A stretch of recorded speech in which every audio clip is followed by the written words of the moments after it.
আসসালামু আলাইকুম। আমরা যারা 90s-এর মানুষজন আছি, তাদের কাছে কটকটি হলো এক আবেগের নাম। এখন তো আর ভাঙাড়ি দিয়ে কটকটি পাওয়া যায় না, তাই ভাবলাম বাসায় বানিয়ে ফেলি। So, welcome to my cuisine creation. নিয়ে নিয়েছি 1 কাপ চিনি, 30 ml মধু, আর দিয়েছি 1/4 কাপ পানি।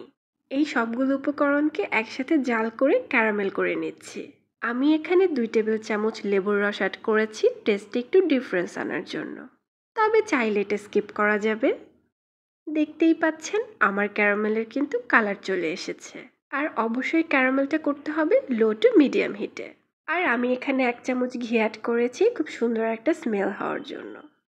এবারে দিয়ে দিয়েছি কটকটির main ingredients baking soda.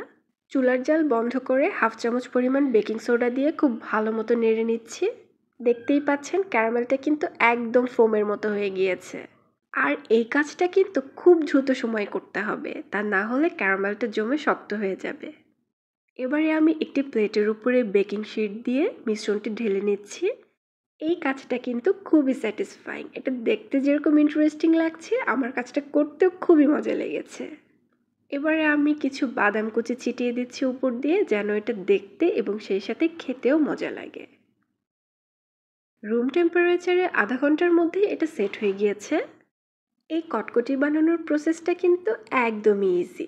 Minimum কিছু ইনগ্রিডিয়েন্টস দিয়ে খুব মজার এই কটকটিটা ঘরেই বানানো যায়। তাহলে আর দেরি কেন, আমার রেসিপি ফলো করে এখনই বানিয়ে ফেলুন। ওহ ওয়েট, কটকটির সাউন্ডটা শুনে যান।